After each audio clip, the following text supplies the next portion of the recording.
Where there is sickness, there will be healing. Where there is bondage, there will be freedom. Where there is sorrow, there will be laughter. Where there is darkness,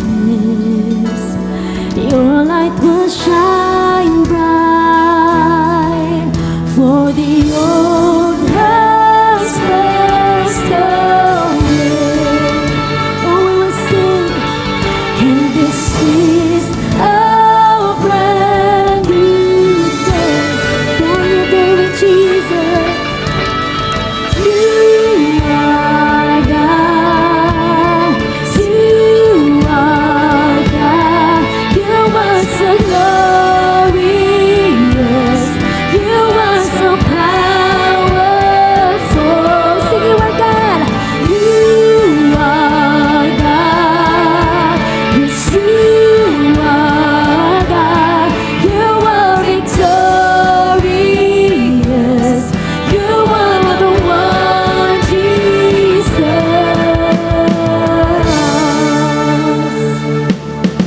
Where there is blindness, there will be vision. Come on, help us sing. Where there is lacking, there'll be provision.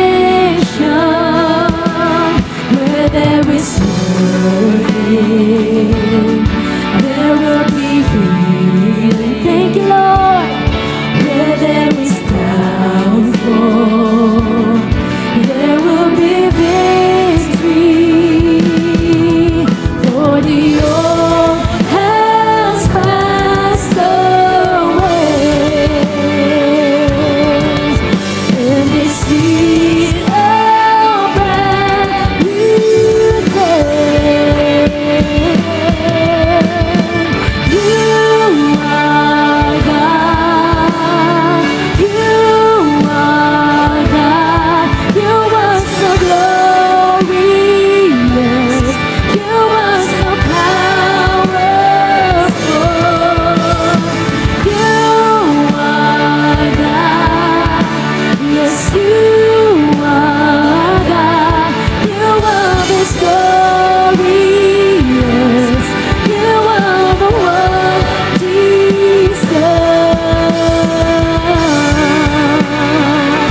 Yes, you are the one. I worship you, Lord Jesus. Oh, come on, let's worship the name of Jesus. In the name of Jesus, there is healing, there is freedom. Oh, God, we call upon the name of Jesus.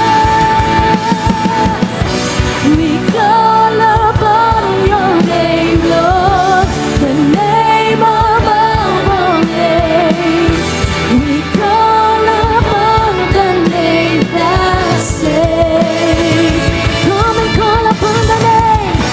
We call upon your name, Lord, the name above all names. We call upon the name that saves. You are God. Yes, you are God. You are so glorious. Come on, let's worship Him. So powerful. This is so powerful. You are God. Yes, you are God. You are victorious. You are the one, Jesus. You are God. Yes, you are God. You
Amen. Praise the Lord. Muli po palakpakan po natin ang ating Panginoon sa araw na ito. Praise, mas malakas na palakpak para kay Jesus ngayong araw na ito. Praise God. Hallelujah. Good morning, good afternoon, good evening po sa bawat isa na nandirito ngayon.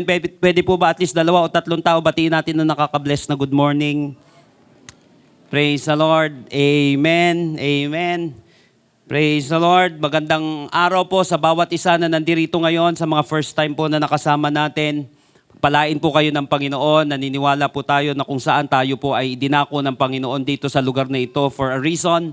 At napakaganda po ng plano ng Panginoon sa iyong buhay. Just sit back and relax and just enjoy the presence of God. Sa bawat isa na nandirito ngayon, magpatuloy ka sa Panginoon.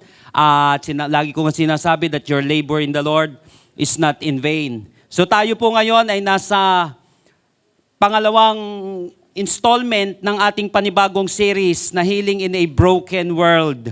So sinabi po natin, napakaraming mga karamdaman sa mundo, pero may mga karamdaman na lagi mong nararanasan o madalas nararanasan natin, pero hindi nabibigyan ng kaukulang gamot dito kasi nga hindi naman siya uso na pag-uusapan, pero napaka-importante na kung saan nabibigyan din natin ito ng karampatang gamot sa ating buhay. Kasi minsan yung mga hindi natin nahahalata, yun pa nakakapagbigay ng matinding karamdaman sa isang tao.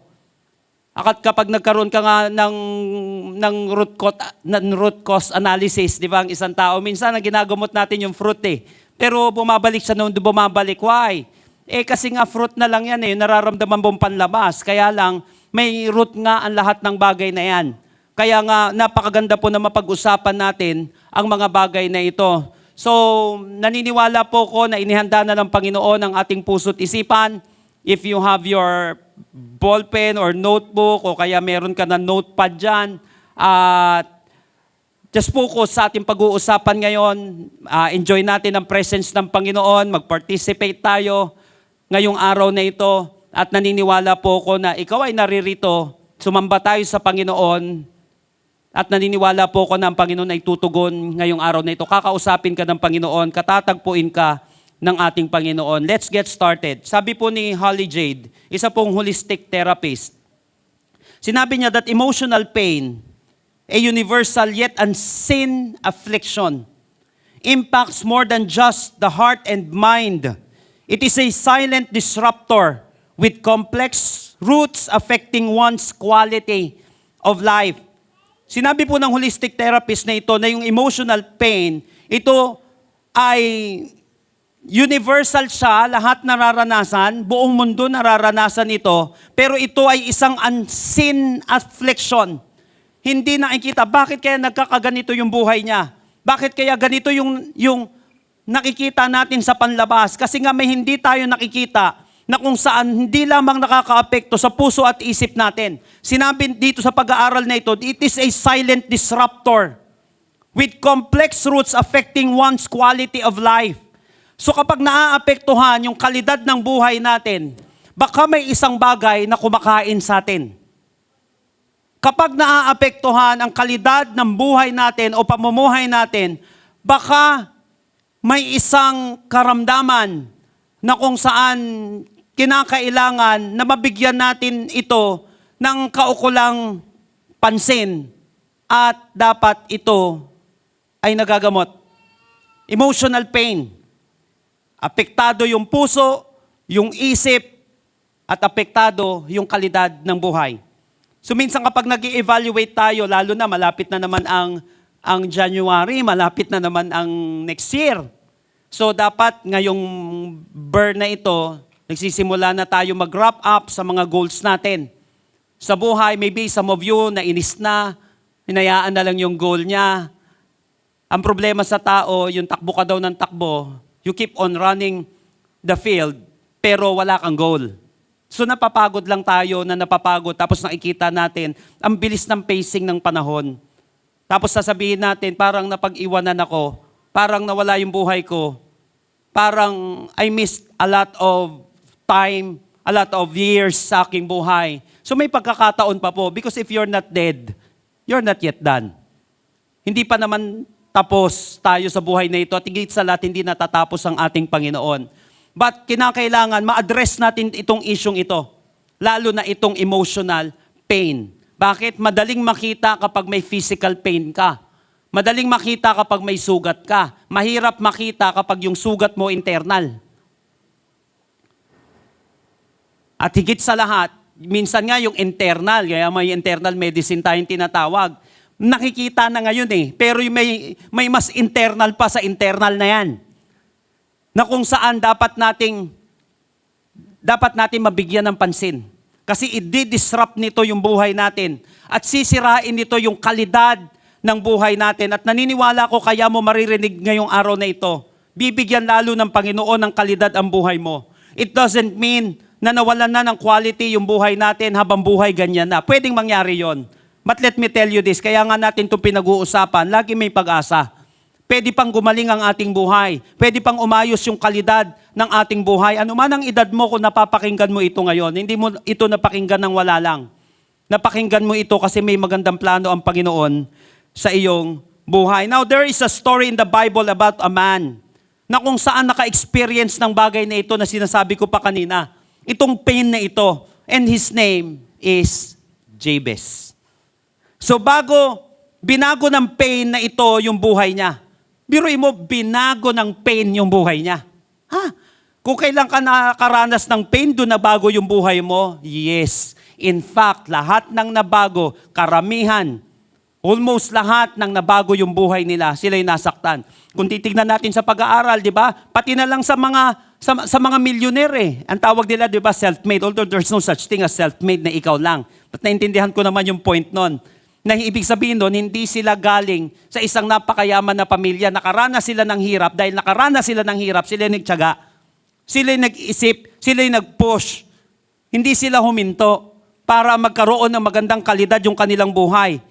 Ganito rin yung nangyari kay James, binago ng pain na kanyang naranasan yung buhay niya. In fact, kung hindi niya naranasan yung pain na yon, hindi niya rin mararanasan yung gain na naranasan niya sa buhay. I want you to open your Bible with me in 1 Chronicles chapter 4, verses 9 and 10. 1 Chronicles chapter 4, verses 9 and 10. Verse 9, Jabez was more honorable than his brothers. His mother named him Jabez, saying, I gave birth to him in pain. Sabihin nga po natin, pain. Bago ko ituloy ito, alam niyo po, isa ito sa pinakamahirap i-preach sa panahon ng Mother's Day. Jabez was more honorable than his brothers. His mother named him Jabez, saying, I gave birth to him in pain. Verse 10, Jabez cried out to the God of Israel, Oh, that you would bless me and enlarge my territory. Let your hand be with me. Keep me from harm so that I will be free from pain. Sabi nga po ulit natin, pain. And God granted his request. And God granted his request. Di ba ang ganda nung dulo? Si Lord tumutugon ng panalangin. Si Lord ay tumutugon ng request.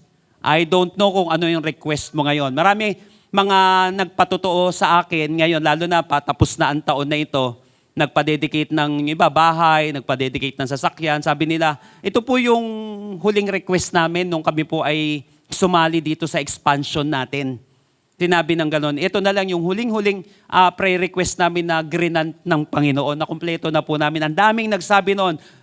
Sinabi ko, si Lord ay nag-grant ng request. And God granted his request. Now, ano ba yung request mo ngayon? Para mas lalo nating maintindihan ito, alam niyo po ba, Jabez already wants to put an end to his past. Ano yung kalagayan niya? It is a life full of pain.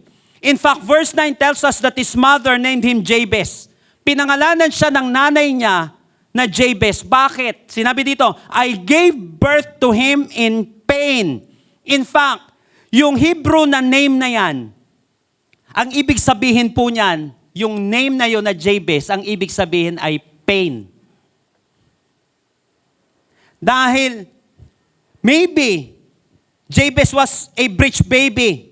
Or maybe napakalaking baby nito, or 12 pounds, 13 pounds, 14 pounds. Or maybe, nung panahon na nanganganak yung nanay niya, iniwanan sila ng kanyang tatay. O kaya, namatay yung kanyang tatay nung ipinapanganak siya. But the bottom line is, we don't know what the problem of his mother was. Ang alam lang natin dito, Jabez's birth caused his mother pain. At nung nakakaranas ng matinding pain yung kanyang nanay, ayaw niya na makalimutan ng kanyang anak yung pain na yun na naranasan ng nanay. Kaya ipinangalan niya dun sa anak niya, pain. Dahil painful yung situation ko, nung ipinanganak kita, pain na rin ang pangalan mo. Ang ibig sabihin po nun, ito yon, Jabez. Jabez. According to Child Magazine, na ang title po nun ay What's in a Name? Sinabi po that a lot of people subconsciously predict career success based on a name. Pakinggan niyo po itong maigi. Sa mga nagdadalang tao ngayon, wala pang pangalan yung anak mo. Baka sakaling mabago mo. Okay? Para sa mga nagpaplanong mag-asawa dito. Sino sa inyo nagpaplano ng mag-asawa? Magsabi nga ng amen. Oh, laksan mong konti, baka sakaling yung katabi mo na magiging biyanan mo. Sabi niya I don't know. Pero alam niyo po ba, sinabi nila that a lot of people subconsciously predict career success based on a name. According to James Bruning, or Dr. James Bruning, a psychology professor at Ohio University. So yung pag-aaral po na ginawa nila, sinabi nila na maraming, nung ni-research po nila itong mga taong ito, pinag-aralan nila yung pangalan ng mga taong ito, nakita nila na yung pangalan ng isang tao, depende yan sa pagiging tagumpay niya. Halimbawa, hindi ko na po nailagay yung pag-aaral yung mahaba, syempre yung pag-aaral na ginawa. Yung halimbawa, yung mga Bruno na pangalan, sinabi nila, kapag ang naging trabaho niyan ay yung medyo mabigat-bigat na trabaho, nangangailangan ng lakas, sila'y nagtatagumpay. Sila'y madalas makuha. Pangalan pa lang, tigasin eh. Di ba? Anong pipiliin mong pangalan? Bruno o Bruna? O di ba Bruno na lang kapag halimbawa mabigat yung trabaho, kailangan ng tigasin yung pangalan niya. Yun pala may psychological effect na sa tao. Tapos sa babae din, may certain na pangalan na kung saan kapag ang pinili niyang business niya, halimbawa sa salon, halimbawa beauty product, kapag yun ang ipinangalan mo at yun ang naging career niya sa buhay, sila yung mas nagtatagumpay. Kaya nga, malaki ang kinalaman ng pangalan sa tagumpay ng isang tao. A name can have a lot of impact on a person's life, even today. Pero alam niyo po ba, na kung ngayon, malaki ang kinalaman ng pangalan sa tagumpay ng isang tao, depende sa career na kanyang papasukin. Nung panahon nito, in Bible times, the name given to a person was huge. Because it often meant the character ng isang tao. Kung ano yung character ng isang tao, yun ang ipinapangalan. Or, yung pangalan niya, yun ang path na tatahakin niya sa buhay. For instance, Jacob. It means one who tricks. And sure enough, he tricked his brother Esau out of his inheritance. Jeremiah. Ang ibig sabihin ng pangalan niya, God throws. And the Bible tells us that Jeremiah was thrown into the middle of God's chosen people during a time of ungodly self-righteousness para mag-prophesy against them. He was thrown dun sa ganong klaseng environment, sa ganong klaseng atmosphere. Jesus, na ang ibig sabihin ay God saves. And through His death and resurrection, that's exactly what He does. So imagine, poor Jabez having to carry the burden all his life. Biruin mo, mula pagkabata niya, pagkapanganak niya, karga niya na yung pain na yon. Karga-karga niya na yung kahirapan. Hindi na natin alam kung ano pa yung kahirapan na naranasan nito. But more than physical na pain, kasi wala namang ganong description dito. Most probably, ito ay matinding emotional pain sa kanya. Yung dalin mo lang yung, may pangalan na may kaklase ako, ang apelyido niya, Kabaong eh.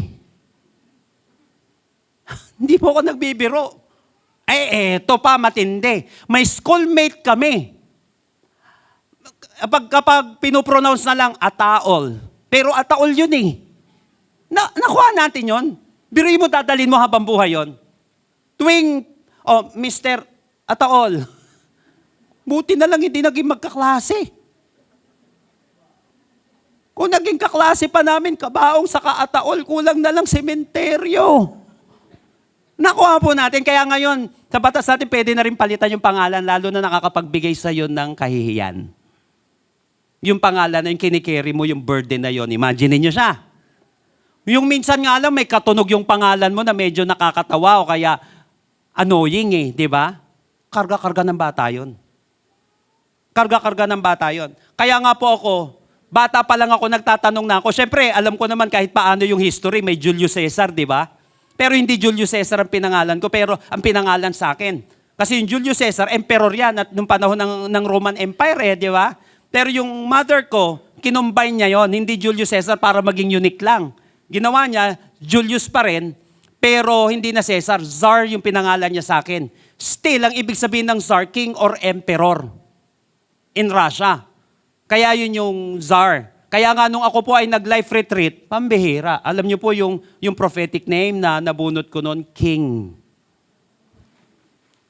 King. Kaya nga po yung panganay namin, si JC.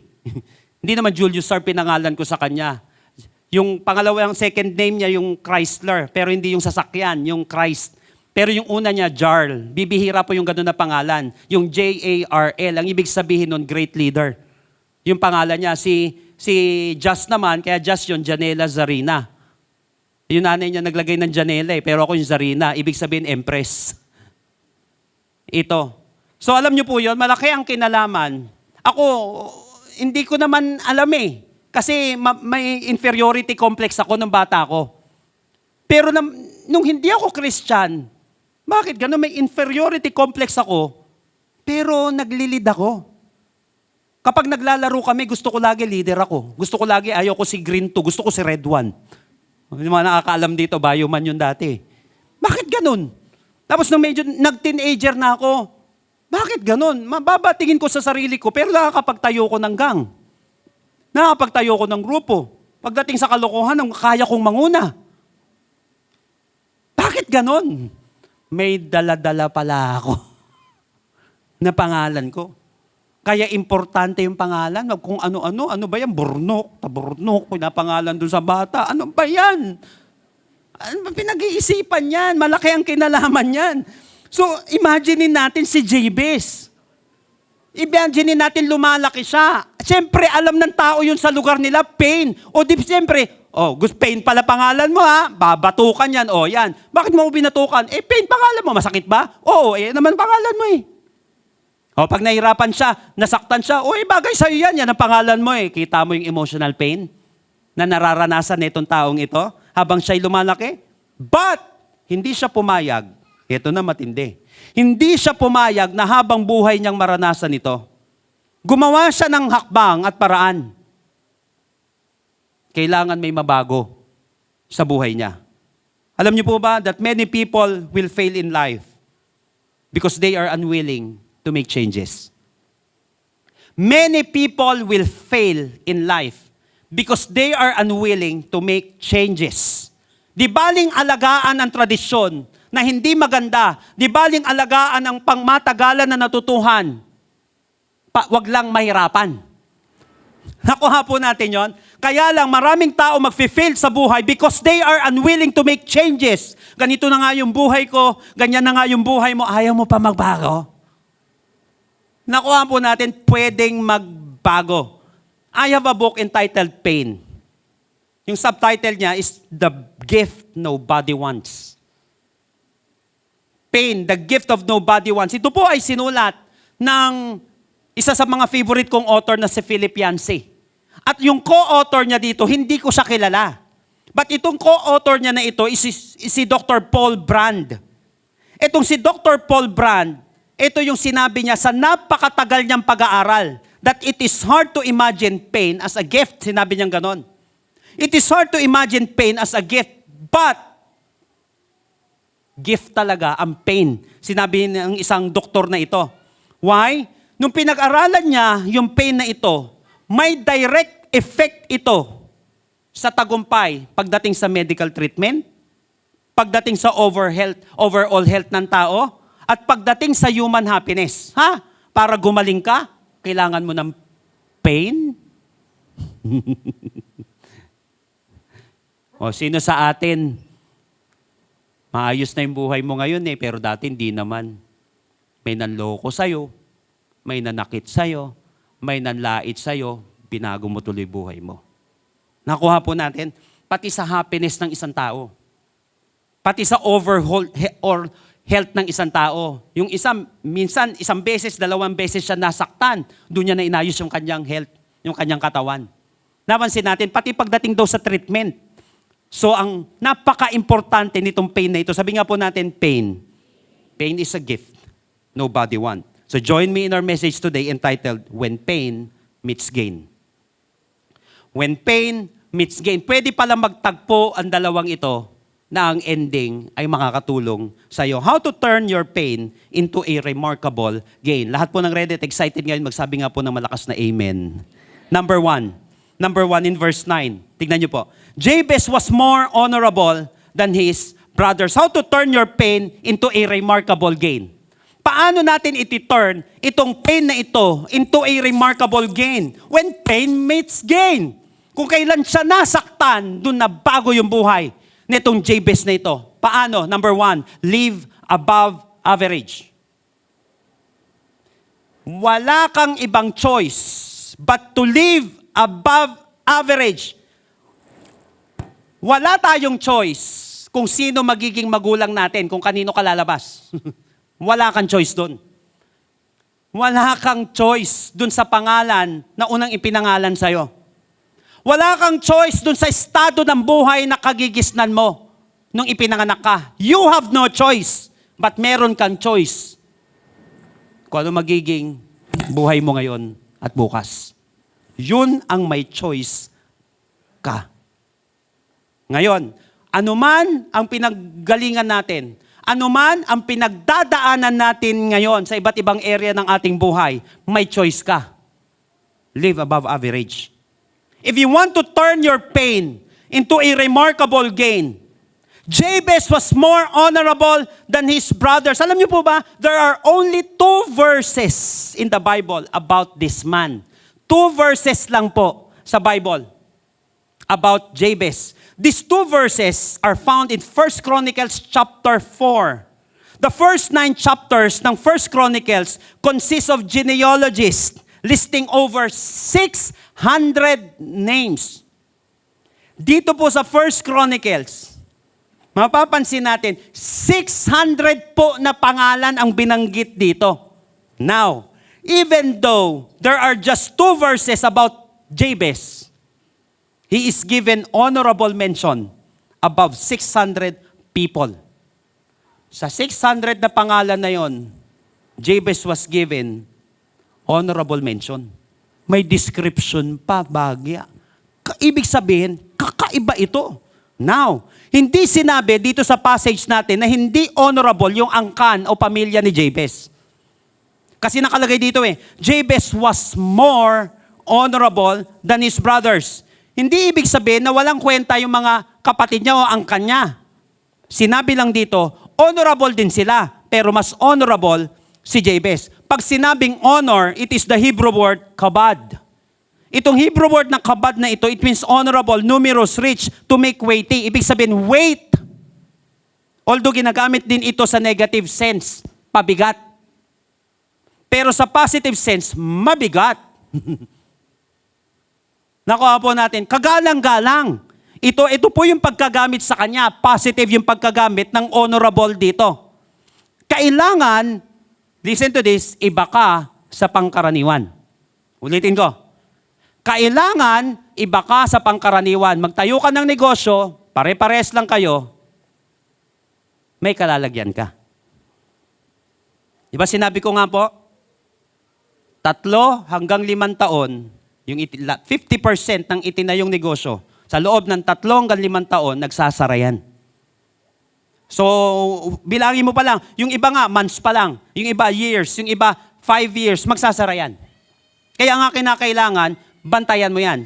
Although may blessing din minsan kapag nagsara daw agad yung business, ganda ng nabasa kong libro. Kaysa mabaon ka sa utang, maaga pa, desisyonan mo na. Para makabounce back ka. Pero may mga bagay na dumadaan sa pagsubok, kailangan ilaban mo yon. Pag nalagpasan mo yung 5 years na yon, mag-iiba na ang kwento. Mag-iiba ang kwento. Pero, pag ikaw ay nagtayo ng anumang bagay, you must be different. Kinakailangan may tinatawag na twist. Para nang sa gayon, kapag nagkatanungan at hinanap, anong kakaiba dito sa lugaw mo? Ay, yung lugaw ko, turkey ang halo. O meron nga ako dito, ang sahog ng lugaw ko, ibang klase, dinosaur yan, yung karne dyan. Dito, tingin mo, hindi ka dudumugin doon. Iba, wala, ganun. Nakuha natin, may kakaiba agad eh. Iba, kung gusto mo magbago ang buhay mo. Ganun din pagdating sa pamumuhay natin. Remember that living above average means to go beyond mediocrity. It means to use your unique skills and abilities to live an exceptional life. Kasi may mga unique skills, may inimprint si Lord sa pagkatao natin na unique kaysa sa katabi mo. Nakuha po natin yon. So kinakailangan ma-discover mo yung strength na yan. Kaya nga may libro na napakamahal, ang title ay Strength Finder. Pag nahanap mo yung strength na yan, magiging unique ka kaysa sa iba. At kapag nilakaran mo yung uniqueness na yon, maniwala ka, ikaw yung magpo-flourish. You will live above average. 2 bagay in living an above average life. First, be a better person. Be a better person. Tingnan niyo po sa verse 9 sa The Message version, mas pinaliwanag niyang maigi ito. Sinabing ganon, Jabez was a better man than his brothers. A man of honor. Sabi nga po natin, better. So kinakailangan, better ka. Kaya kapag may mga tao, tinatanong mo, hindi sila better bitter. Kaya nga dapat, better ka. Pag tinanong, how are you? Ang sagot ng average na tao, ito, ganun pa rin, 10 years ago. Ganun pa rin, wala naman nangyari sa buhay. Ito, wala pa rin kwenta, tulad pa rin ng dati. Makuha natin. Pananalita pa lang, wala na talaga nangyari. Hindi siya better. But if you will ask Jabez, how are you? Ang sagot niya, better than yesterday. Better. Be a better person. Remember, hindi mo lang kinakailangan maging better version of yourself. Makinig po kayo maigi dito. Madalas tinuturo sa atin, hindi. Become a better version of yourself. Tama po yon. Pero hindi lang dapat ganon. Listen. You don't just have to become a better version of yourself. Be a better version of an ordinary man and women. Hindi mo kung titignan yung iba, kailangan mo rin yun. Napansin nyo? Dito may comparison. Better than his brothers. Kinakailangan, mas maging better ka kaysa sa mga microphone. Dapat better para mas maganda. Nakuha po natin, pag yun lang ang gagamitin mo, matagal-tagal, wala. Maiinis na tayo dito. Pwedeng magbago. Yung microphone nga natin, pwedeng baguhin eh. Di yung buhay mo pa kaya. Di yung buhay mo, di lalong pwedeng baguhin yan. Nakuha po natin yun, mga kapatid. So titignan mo ngayon, for example, better yung kanina. May mas better pa ba na microphone? Yes! Ganun din sa mga tao. Halimbawa, yung mga pangkaraniwang barkada mo o yung mga tao na ikita mo. Nakuha natin, ganito yung pamumuhay nila. tamad sila. Tingnan mo yun. Kailangan mas maging better ka kaysa sa mga nakatambay. Kaysa maging better ka kaysa sa mga kasama mong angal ng angal sa trabaho. Yung puro toxicity na lang. Yung nangyayari ang problema, ito ngayon.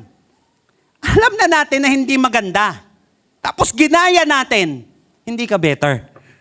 Jabez was more honorable than his brothers. Don't just become a better version of yourself. Become a better version of ordinary people. Ganito ang tawag sa kanila, o mabilis sumuko. Dapat hindi ka ganun. Nakuha po ba natin? Mabilis silang sumuko. Hindi ako dapat ganun. Kasi titignan mo na lang nangyari. Hindi dapat ako ganun. Mabilis magtampo. Nagtatampo naman lahat ng tao. Hindi lang unggoy ang nagtatampo. Kasi M yung tawag dun eh. Matampuhing unggoy. Matampuhing unggoy. Uy, by the way, yung unggoy daw sa Bohol, di ba? Matampuhin yun. Tapos pag nagtampo na, madededs na sila. Kaya ingat ka katatampo mo. Tampo lang. Okay, pero wag matampuhin. Magkaiba siya eh. Galit lang, pero wag magagalitin. Okay, ngiti-ngiti rin. Tawa-tawa rin, ayusin din yung buhay. Be a better person. Ka maging bitter. Halimbawa, may nanakit sa'yo. Yung mga pangkaraniwan, ang gagawin nila, gaganti. Pinagpalit ka. Ang mahirap, pinagpalit ka pa sa Pinagpalit ka pa sa kabayo. Pinagpalit ka pa sa pusa. Huwag kang gaganti. Hindi, pagpapalit ko siya sa butiki. Pagpapalit ko siya sa ganito. Puta ako Manila, so. Nakabo natin yun, wag mong gagayahin yun. Kasi nakita mo, yung average, ganun yung ginagawa. Ito sikreto. Kung ano yung ginagawa ng average, wag mo nang gawin. And you will become a better person. Kung ano yung average na ginagawa sa workplace, kung ano yung average na ginagawa sa business sector, kung ano yung average na ginagawa ng mga average na Christian, don't do it. If you want to become above average. Second, be an honorable person. Sa kaya sabi dito, Jabez was a better man than his brothers. A man of honor. Siya po ay kagalang-galang. Once na-encounter mo si God, dapat maging kagalang-galang ka. Kaya nga, sinabi sa ibang translation sa NCV, New Century Version, sinabi dito, there was a man named Jabez who was respected than his brothers. Jabez was a man of honor. Respected siya. So napaka-importante nung respect na yon. Ngayon, paano nabibuild ang respect sa isang tao? Paano ba sinasabi na may good, pleasing personality ang isang tao? Tatlong bagay po. The ABC of good, pleasing personality. Number 1 is attire. Ibig sabihin, ayusin mo ang manamit. Kung gusto mong igalang ka ng mga tao, ayusin mo ang pananamit mo. Hindi ko sinabi na gayahin mo yung iba, manamit ka lang ng maayos. Di ba sa ibang lugar, pag nahuli kang nakahubad, bayad ka doon. Sa Marikina yata, ganun, no? Sa mga taga Marikina dito. Tapos kapag may nakitang nakahubad yung anak mo, 300 naman. Dati po yata yun. Tapos 500. Ibig sabihin, para igalang tayo dito sa lugar natin, wag mong gayahin yung mga nasa ibang lugar na nagiinuman, nakahubad, tapos nagsasaksakan doon. Kung gusto natin maging premiadong city ito, baguhin natin pamumuhay natin. Una, pananamit pa lang eh. So, pahuli mo yung mga walang ayos. na mga tao na kung saan nakakatakot para sa madlang people kapag dumaan. Nakuha po natin yun. Kaya may mga pastor, pinapagalitan ko pag uhubad-hubad sa kalye. Ewan ko, pinapakita yata yung tattoo, dami yung pinagalitan nun. Manamit naman na maayos. Manamit ng maayos. Hindi ko alam, ayaw ko manghusga na dapat lagi ka nakatuksido, dapat lagi ka nakabarong. Yung iba naman, wala namang kaayos-ayos, nagbabaptisim ka, nakabarong ka. Sorry po, kasi may gumagawa po talaga nun. Kung trip mo yan, okay lang. Kaya lang, nakakatawa. Hindi kawalan sa pagkatao mo na ibagay mo yung damit mo dun sa sitwasyon. Ang tawag dun, modest. Pag sinabing modest, hindi ibig sabihin yan, sa lahat ng pagkakataon, magbarong ka. Ang modest na tao, magsiswimming ka, pang swimming ang isuot mo. Kasi nakakatawa pag hindi. Nakuha po natin, yun ang modesty na tinatawag. Yung attire natin para hindi katawa-tawa. Ayusin nating manamit. Hindi mo kinakailangan lahat ng mamahalin. Di ba may mga tao nga dito, hindi naman signature yung damit eh. Basta importante, signature yung ugali mo. Pag kahit na ukay-ukay yan, pag ikaw nagdamit, akala mo galing sa Europe, galing ng Germany, di ba? Nasa nagdadala yan? Sabi mo sa katabi mo, nasa nagdadala yan? Ayusin mo yung attire. Pangalawa is behavior. Ayusin mo ang kilos mo. Ayusin natin ang ugali natin. Bakit? Kahit maganda damit mo, pag pangit ugali mo, makangit pa rin buhay mo. So, importante yung behavior natin. Kahit kaano kaganda ang mukha natin. Sige na, ikaw na may pinakamagkinis na balat. Pero pag rough ang ugali mo, pangit pa rin ang buhay mo. Pangatlo, letter C is communication. Ibig sabihin, ayusin mo ang pag-usap mo. Kaya nga sinabi ng mga experts, kung meron ka mang isa sa mga unang aayusin mo, ay yung pananalita mo. I-develop mo yan. Nakuha po natin siya, huwag mong pababayaan yung communication skill mo. So bago ka maghangad ng datong, kinakailangan meron ka munang dangal. Para magkaroon ka ng magandang dating, kinakailangan meron ka munang dangal. Tandaan natin, bagay ang tagumpay sa better person at sa honorable person. Above average yung isang tao. Listen to this very carefully. If you want to be part of the 1% na sinasabi, you can't live your life like the other 99%. If you want to be part of this 1% na magaling sa field na ito, halimbawa, magaling sa field na ito, sa business na ito, o kaya magaling sa sector na ito, kukunti lang sila.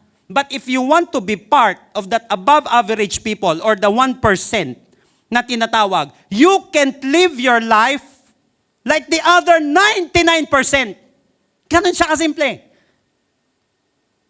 Hindi mo pwedeng gayahin yung 99% na nakikita mo if you want to live above average. Kung gusto natin makabangon-bangon at gusto natin mabago yung ating buhay.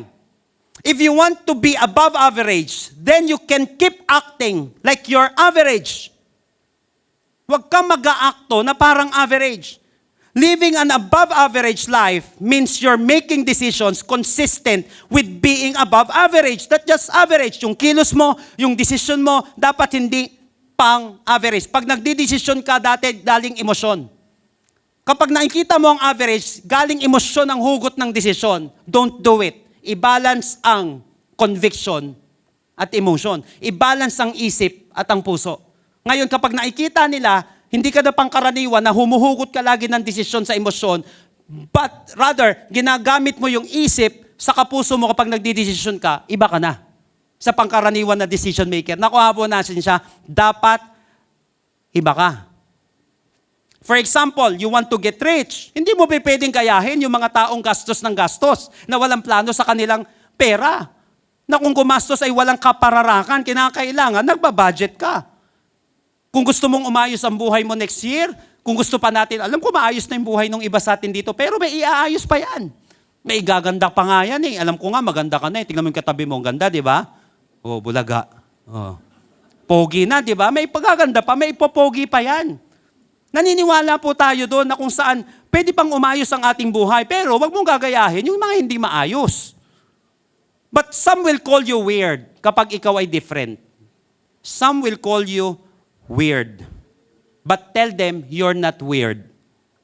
You're just a limited edition model. Ayan, yung katabi mo, hindi weird yan, limited edition lang yan. Ang weird mo naman, ma-attend ka pa ng church, hindi, limited edition ako. Dati pinagtatawanan, di ba? Tambay lang, walang pakialam kay Lord, nag-iiba ka na. Dati pinaghahandaan mo lang kapag may ka-eyeball ka. Hindi na rin alam ng iba. Dati kapag may ka-date ka, o kaya kapag may kakikitain ka na, may imimit ka na crush mo, sige todo ang damit, ngayon hindi na. Mas pinaghahandaan mo na si Lord. Pag magsisimba ka, nakakita mo, magmumukha kang weird sa pangkaraniwan, pero hindi ka weird. You're just a limited edition. You're just a limited edition. Sabi po ni Dolly Parton, actually sinabi nila that it's hard to be a diamond in a rhinestone world. It's hard to be a diamond in a rhinestone world. Alam niyo po yung rhinestone na yon? Madalas yung mga babae yata nagsusuot nun eh. Di ba yung parang diamond na mga parang bato-bato? Yung parang, sabihin natin, peke. Na diamond. Mahirap daw maging diamond sa mundo na puro peke.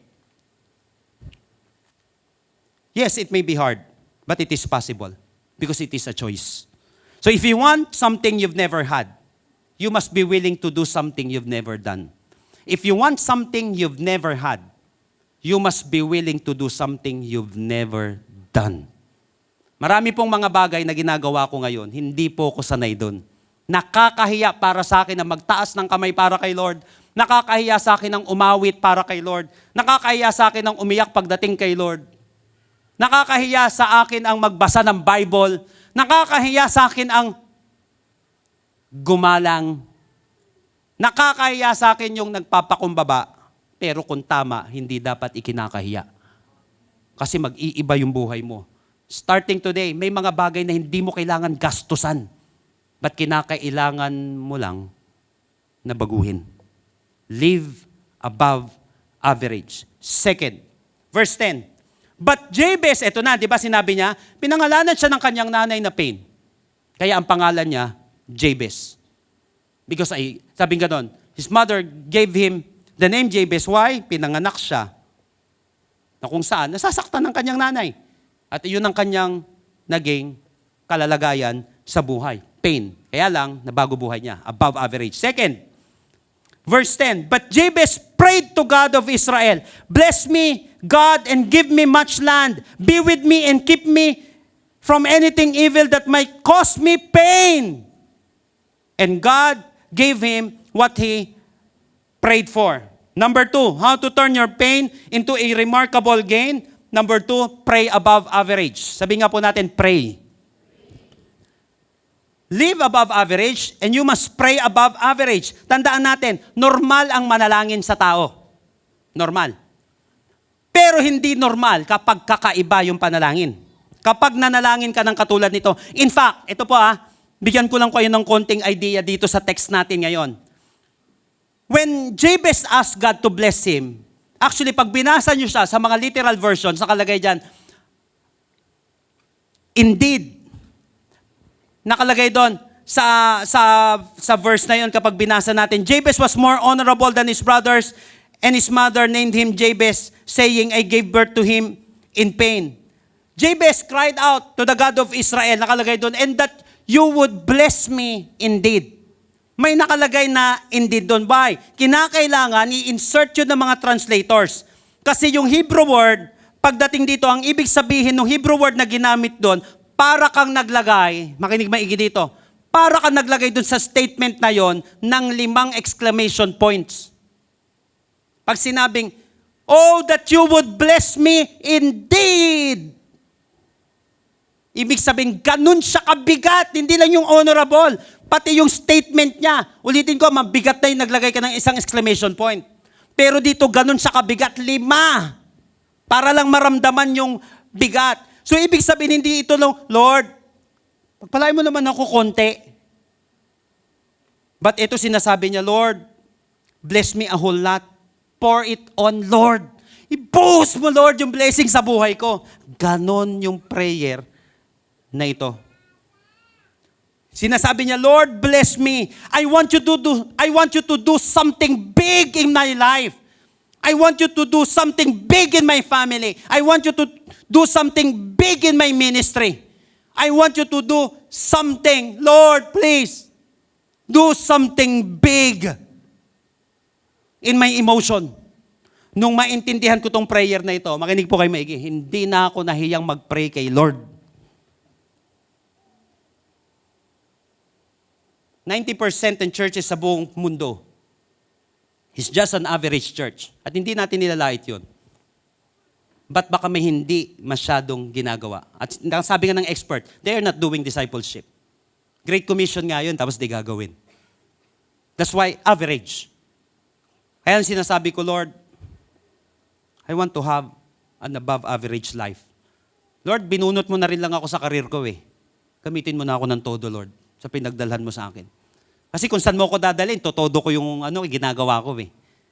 May nagtanong nga sa akin noong nakaraan eh, ay may sinabihan ako noong nakaraan, kapag ako may nakausap, kapag ako may ginawa, gusto ko, nagkikreate ako ng marka.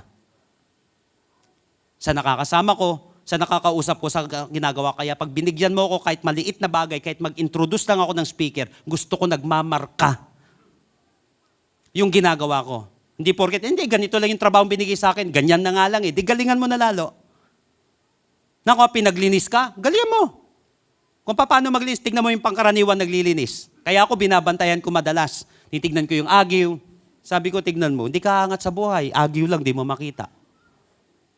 Yung pangkaraniwan, kung ano yung nakikita, yun ang nililinis. Gumawa ka ng hindi pangkaraniwan. Yung hindi nakikita, yung sulok-sulok, yun ang lilisin mo. Kasi hindi ginagawa ng pangkaraniwan yun. Nakuha po natin, ganun din sa panalangin. Dapat di ka nahihiya. Mahihiya ka kapag hindi mo kilala si Lord. Okay? Mahihiya kapag hindi mo kilala ang ating Panginoon. So, Jabez did not want to become an ordinary or average. He deeply wanted God's blessing on his life. Kaya nga, pray above average. First, pray desperately. Desperadong panalangin. Jabez cried out to the God of Israel. Therefore, he cried out for his victory. Umiyak siya para maalis siya sa miserabling buhay niya. Kapag hindi ka naman umiyak para makaalis ka sa miserabling buhay, habang buhay nakakaiyak din. So pray desperately. Umiyak siya sa tagumpay niya. Iniyak niya yung tagumpay niya. Tayo, sino dito, ang tagal mo na, anong madalas mong iniiyak? Mula akong iPhone 16, ayan na lang ang dahilan ng iyak mo. Ano madalas natin iniiyak? Yung jowa mo na iniwan ka, na niloko ka. Dapat nga magdiwang ka eh.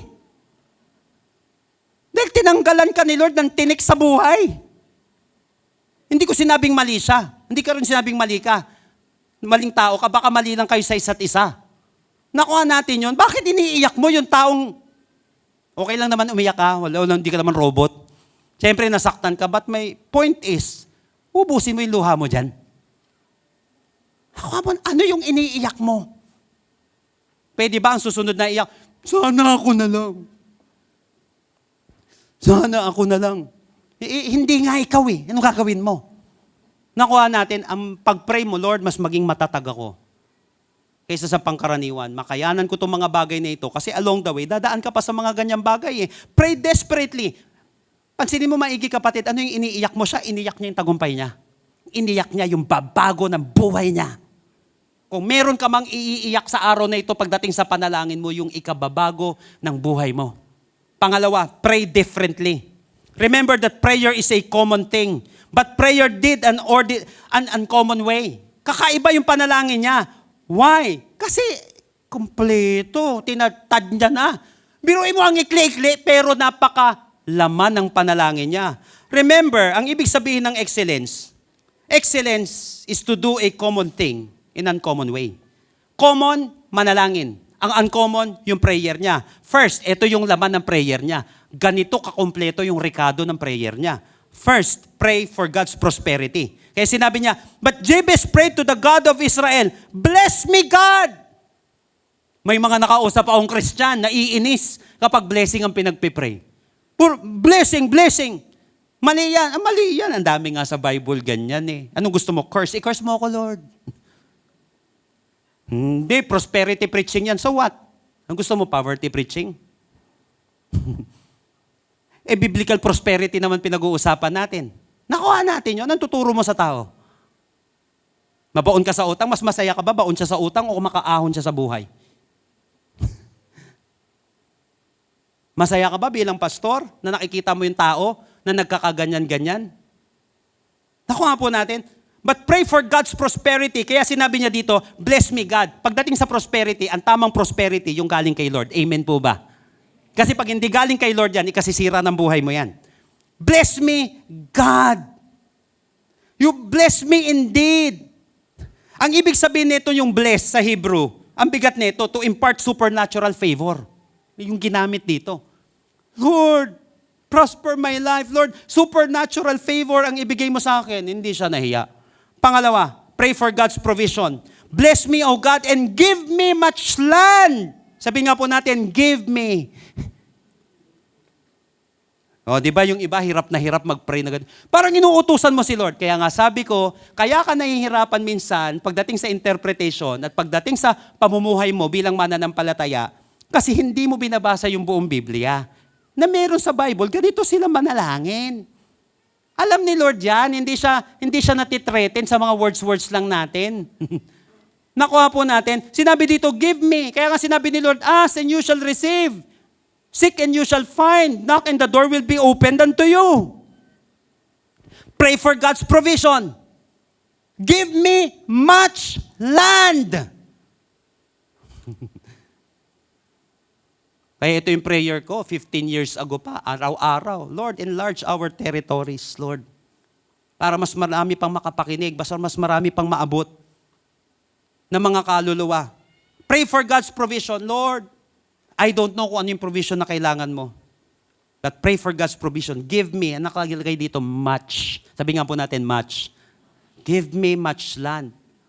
Grabe, no? Susunod, pray for God's presence. Be with me. Sinabi dito, tandaan, wala nang kapantay.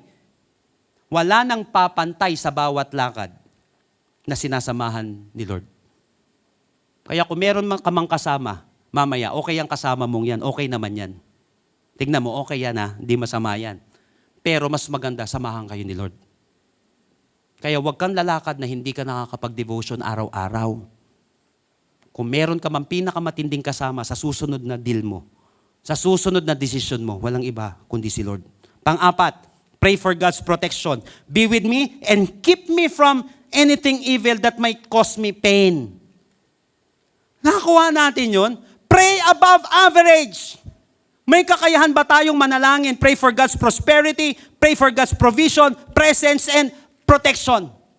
Now, mahirap manalangin ng ganito kapag ang pagkakilala natin kay Lord ay ganito. Mahirap manalangin ng ganito kapag ang tingin mo kay Lord ganito. Nakuha po natin yon. Sa akin dati, hindi ko sasabihin to sa tatay ko, Tay, bigyan mo naman ako ng bigyan mo naman akong pangkapital na 1 milyon. Tatayo lang ako ng business ko. Eh, yung tatay ko, karpentero, hindi kaya ragariin niya ako nun. Sumil yung sinasabi mo. Langan 10,000 sahod ko dito sa buwan. Ragariin ako nun. Hindi ko gagawin yon. Bakit di ko gagawin? Kilala ko tatay ko. Alam ko kung ano yung kakayahan namin. Nakuha natin.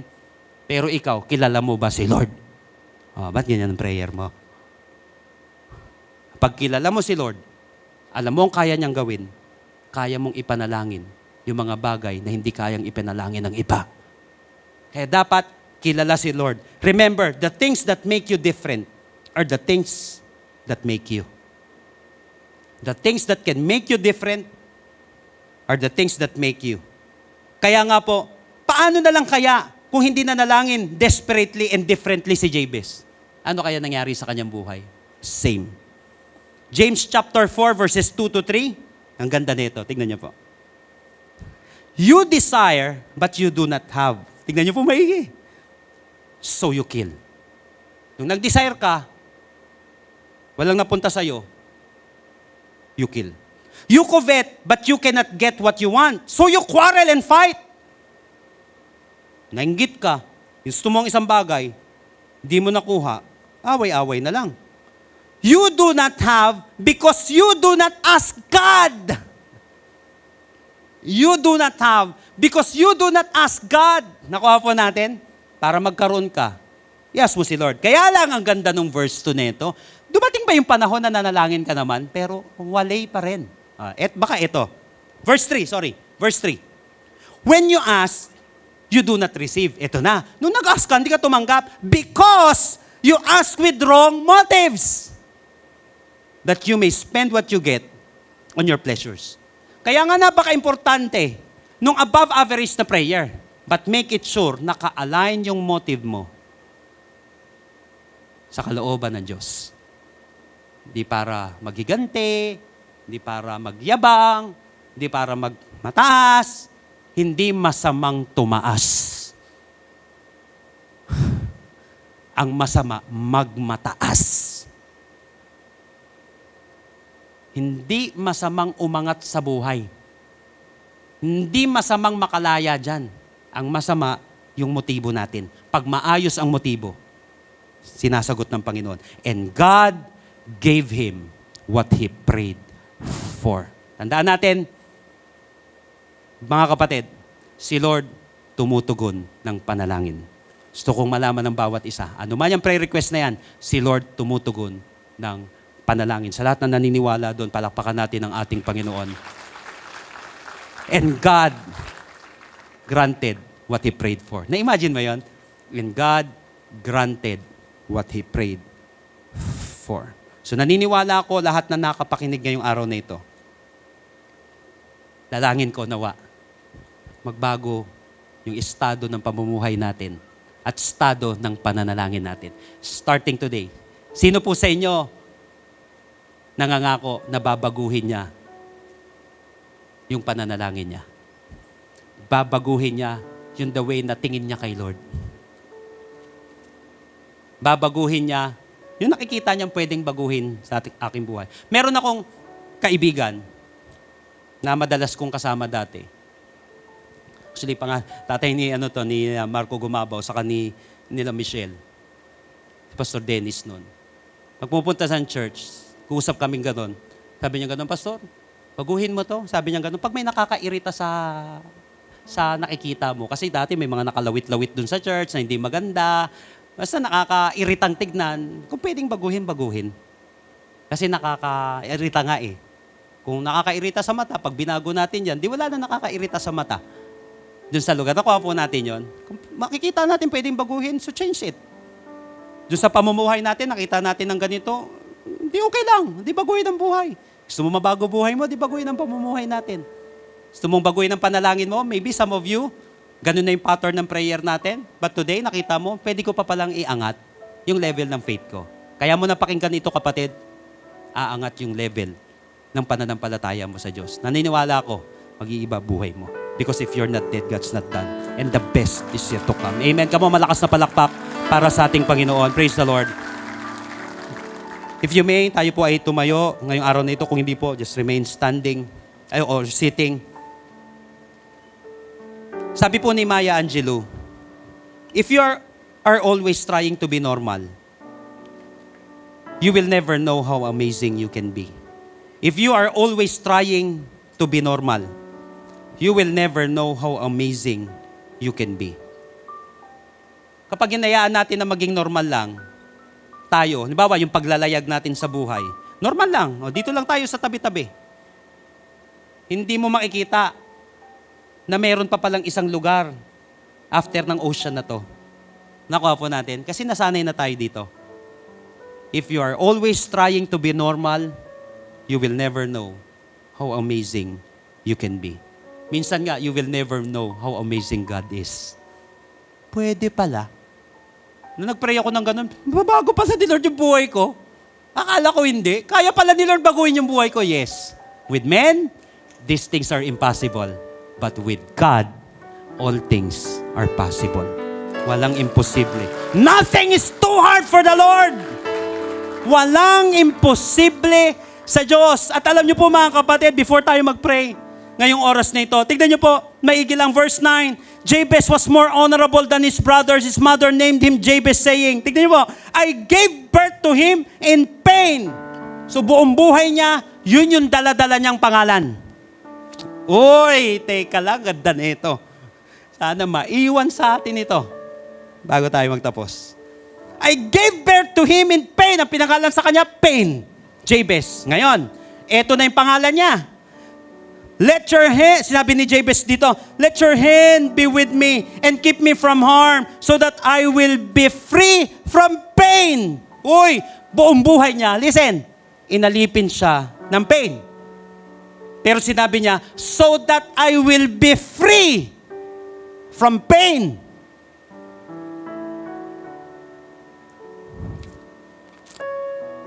The life of Jabez is simply saying, you don't have to let your past determine your future. Huwag mong hahayaan na yung past mo ang magdi-determine ng future mo. Eto pa kapatid, iwanan ko sa iyo to. Anong pangalan niya? Jabez. Ano ibig sabihin? Pain. Tanong, nabago ba yung pangalan? Hindi naman eh. Hindi nabago yung pangalan. Pero nabago yung buhay. Nabago yung pamumuhay. Kuha natin yun.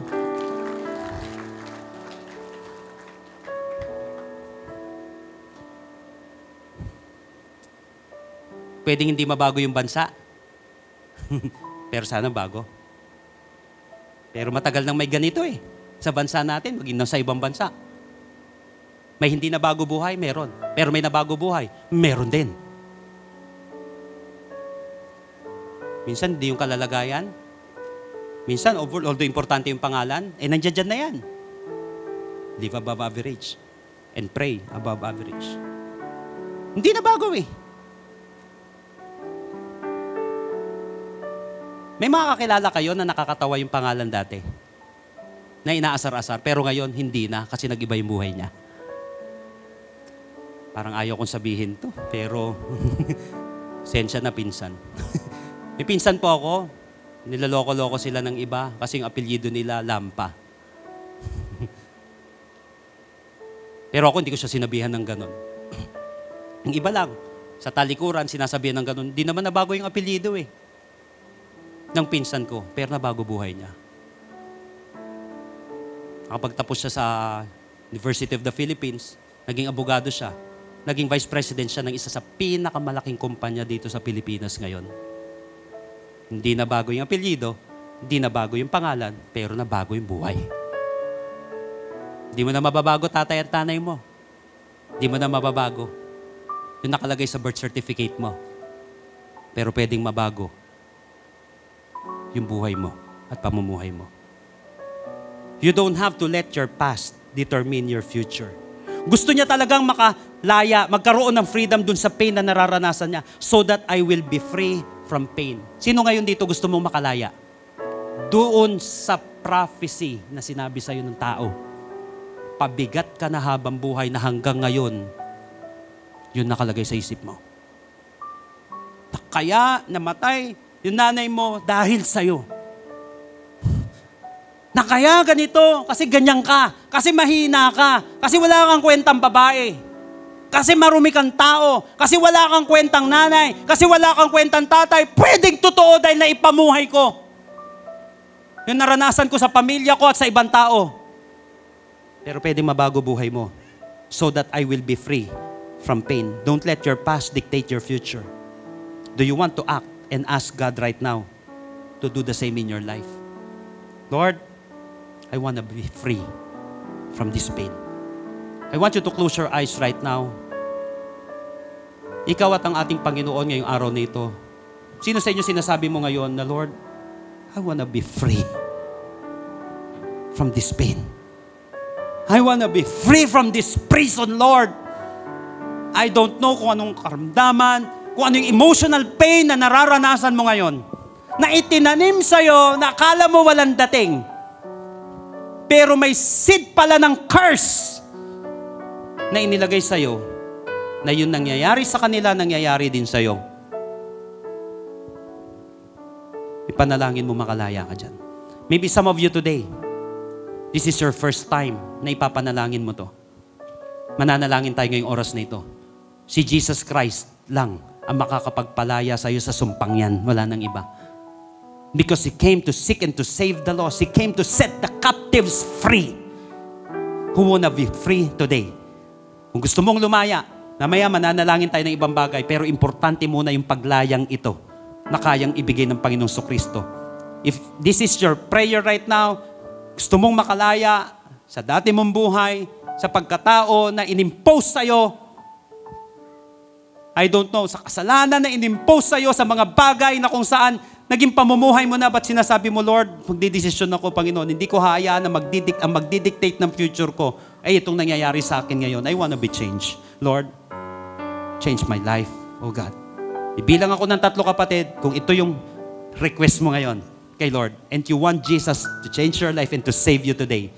The count of 3, tataas mo na mabilis ang kamay mo at mananalangin tayo. And I believe that after this, your life will never be the same again. Come on, 1, 2, 3. Habang nakataas yung kamay na yan, pray this prayer with me. Right now, nagmumula sa puso mo. Tell it to Jesus, Lord Jesus, Lord Jesus, come into my life. come into my life. I surrender my heart to you. I surrender my heart to you. I admit that I'm a sinner, I admit that I am a sinner, but I believe that you are my Savior. but I believe that you are my Savior. Starting today, Starting today, save me, save me, heal me, heal me. in Jesus' name. In Jesus' name, Amen. Amen. Kung ipinanalangin mo, mula sa puso mo yan, kapatid. Lalo if this is your first time na ginawa mo. Maliwanag sa'yo, si Lord nagsisave? Yes, He can save you. Maliwanag sa'yo, si Jesus nagpapagaling? Yes, He can heal you. Sino ngayon, kapatid, mas lumalaki na ang tingin mo kay Lord? Faith comes by hearing and hearing the Word of God. Sino man nakapakinig ng salita ng Diyos ngayong araw na ito? Sino po sa inyo ngayon? Maybe you are imprisoned. But by this some type or some kind of pain, nagpuproduce sa'yo ng pain sa isip, sa puso, na sinasabi mo, Lord, I wanna be free from this pain right now. I don't know kung ano yung pain na yan.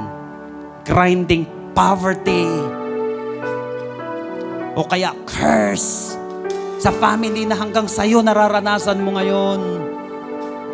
Pagdating sa relationship, sa pamumuhay, sa isip, or maybe karamdaman. Let me pray for you today. Let me pray for you today. Kung ikaw itong taong ito, kapatid, na sinasabi mo, Lord, I wanna be free from this. Oh God, habang nakapikit ang bawat isa, just lift up your hands right now. Father, in the name of Jesus, I lift up to you this sister, this brother, Lord. Alam mo po exactly, Lord, kung ano po yung pain na yon. Na minsan parang hirap ipag-pray. Pero ngayon, Lord, mas may tiwala kami sa'yo. Kaysa sumpa na binanggit sa amin ng tao. Mas may tiwala kami sa'yo kaysa sa huling sinabi sa amin ng doktor namin, Panginoon. Yes, Lord, ginagamit mo po sila. But you are the greatest physician, Lord. You're the greatest healer. Yes, Lord, maraming mga tao na pwedeng kasangkapanin mo para pagpalain kami. But Lord, ikaw ang may-ari ng langit at lupa. So right now, God, we renounce this negativity and toxicity sa aming puso't isipan, Lord.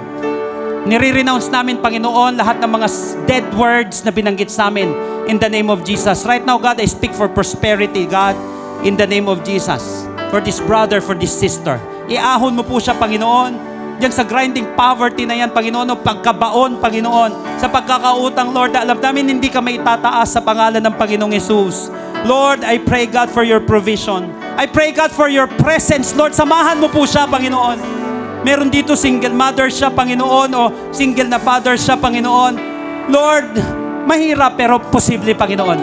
Sa pangalan ng Panginoong Yesus. Maybe meron dito, Panginoon, nag-iisa na lang siya sa buhay, na kabataan, o kaya isang lalaki at isang babae na kung saan nahihirapan sa kanyang mga pinagdadaanan. Yes, Lord, may pinagdadaanan siya, but starting today, Lord, di bali may pinagdadaanan kasi may patutunguhan na siya, Panginoon.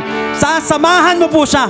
And you will protect this person, God, in the name of Jesus. Don't let your past dictate your future. Si Lord lang, kapatid. Ang makakapagbago ng buhay natin, wala nang iba. Si Lord lang. Ngayong oras na ito, kapatid, ikaw at ang Panginoon. I will give you 30 seconds right now. Just talk to God. Personally, just talk to God. Just talk to Him. Katulad ng prayer ni Jabez. I don't know kung ano yung pain na yan. Yung nagkukos sa'yo ng pain. Na inaalipin ka na yan o inalipin ka na. Just talk to God. Pray! Live above average! Pray above average! I am free. Pray above average! Chains of no longer me. Huwag mong intindihin muna yung katabi mo, kapatid. Ikaw muna. Ikaw muna. Kayong dalawa ng Panginoon ngayong oras na ito.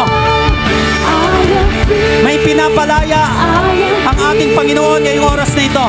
May lumalaya sa karamdaman sa pangalan ng Panginoong Yesus. By His wounds we are healed.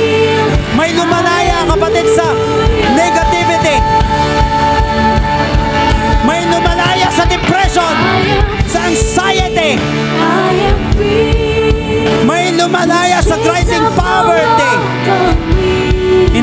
muna ng Panginoon ang iyong puso't isipan ngayong oras na ito. I pray, Lord, that you touch this heart, that you touch this mind. Freedom! Freedom! I am free. Oh, Lord. I am free. Oh, God. These chains are no longer me. Just talk to God right now. I've been Pray, pray, pray. Hallelujah. Oh, Lord. Oh, God. I am free. I Oh, am Lord. free. These chains are no Oh, Jesus. longer me. I've been Oh, Lord. healed. Hallelujah. Come on, for the last time, declare it. In the name of Jesus, may pinapagaling, may pinapalakas ang ating Panginoon. I am free. These chains are no longer May pinapapala ang Panginoon. Bless me, Lord. healed. Hallelujah. Bless me, God. Bless me, Lord. I am free. Oh, Lord. I am free. Oh, Jesus. These chains are no longer me. Bless me, God. I've been healed. Hallelujah.